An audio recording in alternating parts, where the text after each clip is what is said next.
Hello, നമുക്കിന്ന് കരുമാടി ക്ഷേത്രത്തിൽ പോയാലോ? ഇതാണ് കരുമാടി ക്ഷേത്രം. ഇത് നമ്മുടെ അമ്പലപ്പുഴ ക്ഷേത്രത്തിന് തൊട്ടടുത്തായിട്ടാണ് ഈ അമ്പലം ഉള്ളത് കേട്ടോ. പക്ഷേ ഇതിന് അമ്പലപ്പുഴ അമ്പലത്തെക്കാട്ടി പഴക്കമുണ്ട്. ഈ ക്ഷേത്രത്തിൻ്റെ ഒരു പ്രത്യേകത എന്ന് വെച്ചാൽ ഇവിടെ കാണുന്ന ഈ കൽവിളക്കുണ്ടല്ലോ, ഇത് പുറകിലോട്ട് ചലിച്ചുകൊണ്ടിരിക്കുക. 20 വർഷം കൊണ്ട് ഈ കൽവിളക്ക് 1.5 മീറ്ററോളം സ്ഥാനം തെറ്റിയെന്നാണ് ഇവിടുത്തെ നാട്ടുകാർ പറയുന്നത്. നൂറ്റാണ്ടുകൾക്ക് മുന്നേ ഇതൊരു ശിവക്ഷേത്രമായിരുന്നു.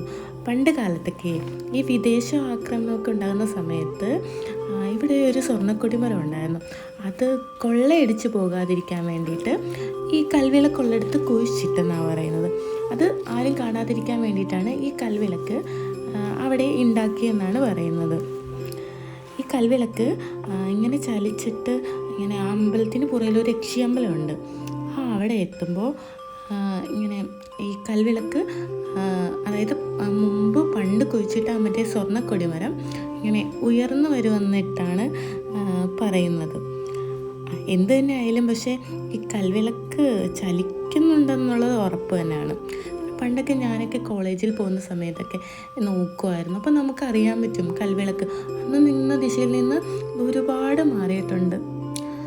അങ്ങനെ അതെല്ലാം കണ്ടു. അമ്പലം അടച്ചിരിക്കുമായിരുന്നു, തൊഴാൻ പറ്റിയില്ല.